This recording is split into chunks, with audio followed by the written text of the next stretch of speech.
Ça fait bizarre de tourner une deuxième vidéo le même jour. Salut tout le monde, bienvenue dans cette nouvelle vidéo.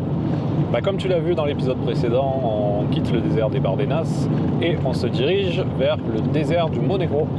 Donc là on a presque 2 heures de route. On va essayer de trouver un bivouac, mieux que celui du Bardenas, parce que bon, le cimetière c'est sympa, les voisins sont pas trop bruyants, mais niveau paysage, les camping-cars c'était pas trop ça. Donc là aujourd'hui on a le temps, niveau horaire on est bien, on va essayer de trouver un coin un peu plus sympa histoire de passer la nuit, et demain on fera ensemble le désert du Monegro. Comme ça on pourra te dire lequel on a préféré. Donc on est dans l'Aragon, en fait tu croises des rares villages et c'est pas évident pour se ravitailler en gasoil et en bouffe. Il n'y a vraiment rien quoi, faut vraiment prévoir parce que après c'est compliqué, tu trouves pas tout. Donc contrairement au Bardenas, t'as pas du tout un itinéraire tout fait, faut regarder sur Wikiloc, trouver des itinéraires, après il y a plein de pistes. Ça a l'air d'être des pistes plutôt roulantes, plutôt faciles. Bon, on va s'aventurer un peu, on verra bien. On va essayer de trouver un bivouac tranquille. Allez voilà, petit spot de bivouac trouvé, on est pas mal du tout. Ça ressemble un peu au Bardenas dans l'idée, si tu veux, un peu plus de végétation. Mais surtout, il n'y a personne. Et ça c'est bien. Il n'y a pas les camping-cars, il n'y a rien. Et les décors sont vraiment superbes.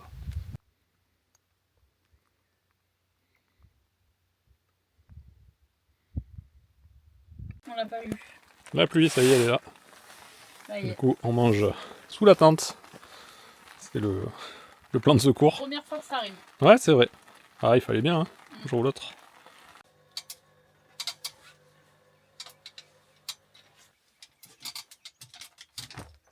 Ça y est, c'est le retour du soleil et ça fait plaisir. On profite.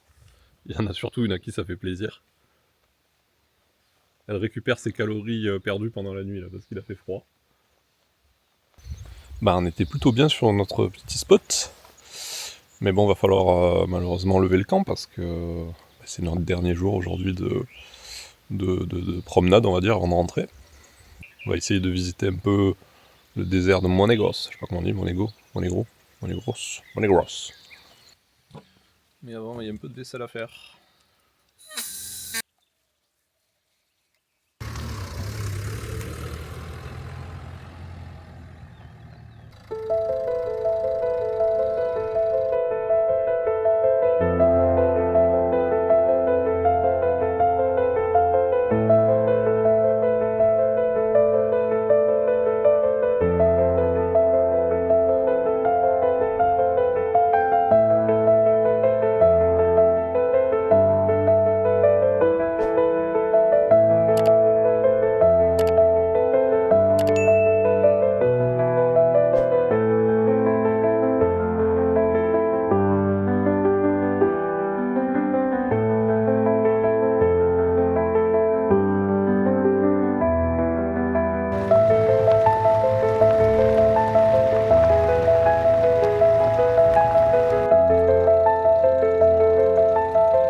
rentrer dans le trou.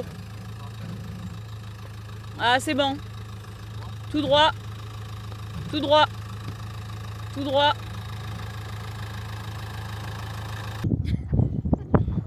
J'arrive pas à dire Monégro là pour ce désert. Monégro? Oui. C'est pas Monténégro? Non, c'est pas Monténégro. Monténégro, c'est un pays. Ah. Ben oui, je savais que c'était un pays. Monégro, Monégros, Monégros. Je savais que c'était un pays. El Monégros. Ça peut s'appeler Monténégro aussi, un désert. Oui. Mais pas là. Mais pas là. Ça a l'air bon ce que tu nous prépares. Donc qu'est-ce que tu as préféré entre les Bardenas et le Monégro? Largement le Monégro. On est d'accord. Ouais. Oui. Large. Oui. Il y a moins de camping-car, hein. Moins de gens. Moins de tout. Et en fait, on profite plus. Eh oui. Bon, en tout cas, bien content de mon setup EcoFlow Delta 2. Content d'avoir changé. Là, j'ai eu aucun problème d'autonomie. La cafetière, elle tourne nickel. On a pu recharger toutes les caméras, le drone, l'appareil photo, le PC avec la ligne 220 et tout. Nickel. Laura a pu mettre le fer à lisser. Et je crois pas qu'on soit descendu une fois en dessous de 60% de batterie restante. Alors, le désert du Monégro, eh ben, bien mieux que les Bardenas, ça n'a rien à dire. Il n'y a personne en fait. Voilà. Il n'y a personne, les paysages sont tout aussi jolis. C'est vraiment immense. On n'a pas eu le temps de tout explorer parce que voilà, il faut qu'on rentre malheureusement. Comme tu le devines, effectivement, c'est la fin de cette série de vidéos consacrée au Portugal et à l'Espagne. Merci à tous de les avoir suivis jusqu'au bout. Je te mets le compte Instagram en description. La trace Wikiloc, tu peux même y passer facile 3-4 jours et explorer encore plus, mais déjà ça te fait une base. Je vous souhaite à tous de belles aventures sur les pistes et on se dit à très bientôt sur YouTube. Salut!